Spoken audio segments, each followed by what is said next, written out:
Hello, it's Shannon with Waffle Flower. In this video, I'm going to share with you how to get the most out of your Cricut Cuttlebug. If you are interested in information on basic die cutting with your Cuttlebug, please watch our die cutting basics video linked in the description below. Cuttlebug is a widely available die cut machine.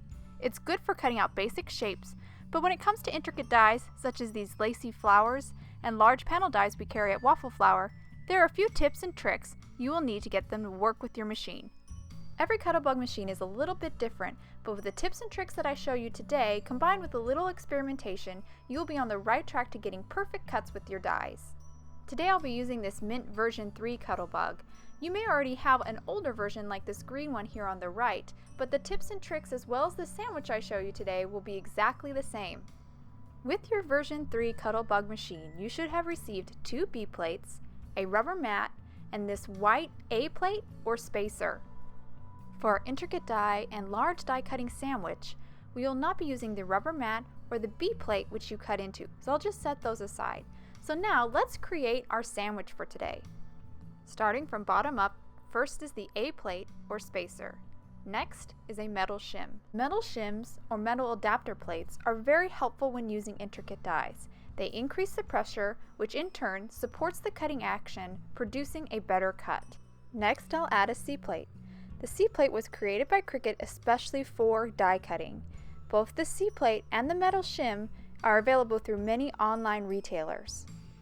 Next, we'll add our paper. Today I'll be using 110-pound white cardstock. I prefer to cut with heavier weight cardstock. This thicker cardstock increases the pressure, producing a better cut. You of course can use lighter weight cardstock if you prefer, but you may find that you need to use additional paper shims to increase the pressure.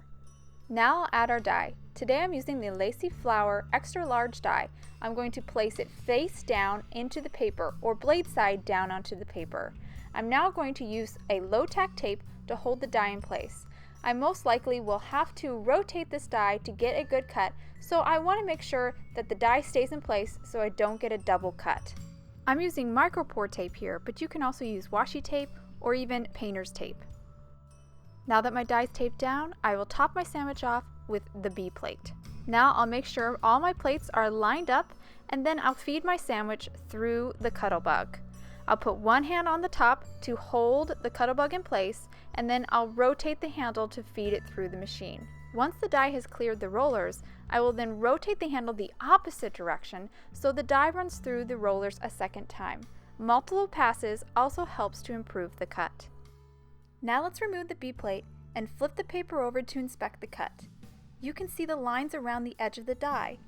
This means the exterior of the die has cut through the paper, but not the center. This is a very typical occurrence with intricate or large dies. So how can we get a better cut? Well, there's a couple tricks I'm going to show you now for getting a better cut. We fed the die through the machine this way, but we are now going to try rotation. So I rotated the die 90 degrees and I'm now going to feed it through the machine this direction. But as you can see here, the paper is too long to fit this way, so I'm going to have to trim the paper down with a pair of scissors. Changing the direction of how you feed your die into the rollers allows pressure to hit different areas, improving your overall cut. Now before I run this sandwich through with the die in its new rotated direction, I'm going to show you one more trick. To help improve the cut in the center, we are going to use some paper shims. Paper shims are just paper which are used to add additional thickness to increase the pressure. I recommend using smaller shims so you can centralize the pressure in trouble spots. The shim I'm using now is the remaining portion of cardstock that I trimmed off earlier. I then folded it in half so that it is double the thickness. You could also use 2 pieces of cardstock stacked on top of each other instead. I'll then place the shim on top of the die in the center because that's where I need to increase the pressure. I'll then top the sandwich off with the B plate and then run it through the Cuttlebug.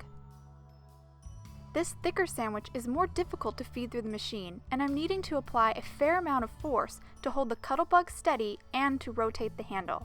However, I want to caution you to never force too thick of a sandwich through your machine. You could damage it. Every Cuttlebug is different, and there are many other variables like the weight of the paper, the weight of your paper shims, or even the condition of your plates to consider. I suggest, when using multiple shims, add them gradually, one at a time, till you learn what amount works best with your machine. That way you don't end up feeding too thick a sandwich into your machine and possibly damaging it. Let's remove the top plate and check out the cut. I do want to point out that the paper shim has now compressed a bit with its couple of passes through the machine. Keep in mind, paper shims will need to be replaced if they have compressed too much after multiple uses and are no longer supplying the necessary thickness. You can see here the cut has greatly improved. We only have a small section on the left side of the flower that remains uncut. To cut out this remaining portion, I will rotate the die and reposition the paper shim over the uncut area and run it through the machine one last time. You may have noticed I flipped my B plate over before I topped my sandwich. It's good practice to flip your plates over every so often to prevent them from warping. Looking at our cut now, we can see that all the lines of the die are visible, meaning the die has cut completely through and we have a perfectly cut lacy flower. I'll now gently bend and twist and poke with my fingers to remove the interior sections of this cut. Most of these sections will come out this way, but for some of the smaller sections, I'll use a die pick and poke them out. And all I have left to do is to continue to poke all the sections out of this die till the die cut is completely clean. Now I'm going to share with you one of my favorite ways to use the Cuttlebug, and that's die cutting with craft foam. Die cutting craft foam is a simple and easy way to add dimension to your card designs. On this card, I added white craft foam behind the heart and the arrow to make them pop. I especially love using craft foam with word dies to really make my sentiments stand out. Now let's give it a try. I suggest you start by trimming your craft foam down to the size of your die. Now let's create our sandwich. For cutting craft foam, you will create a basic die cutting sandwich, and there are two versions of this. The first one starts with the A plate, then the C plate, then the craft foam, then your die, and then you will top it with the B plate. You can see we have a perfectly cut and unsmushed craft foam die cut. Just pop it out and now I can use it on a card. Now let me show you the second basic die cutting sandwich that you can also use to cut craft foam. Once again, we will start with our A plate. Next, you will place down the rubber mat. Remember, this comes with the version 3 Cuttlebug. Then you will place your cutting B plate, then the craft foam, then your die facing down, and last, top it with the B plate.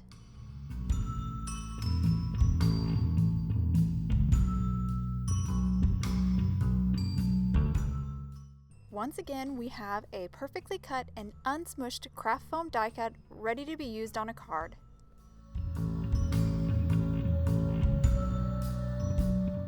I will often customize the craft foam die cut to better suit my card design by gluing a cardstock die cut on top.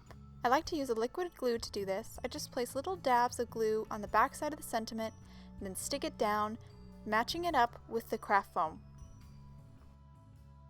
Then I remove the backing on the craft foam to reveal the adhesive and then stick it down. If I'm using craft foam without an adhesive backing, I simply use the liquid glue instead. And that's it! I hope you found these Cuttlebug tips and tricks helpful. If you want any more info on the products I used, please visit Waffle Flower, and you can follow us on YouTube, Instagram, and Facebook for more creative ideas. Thanks for watching!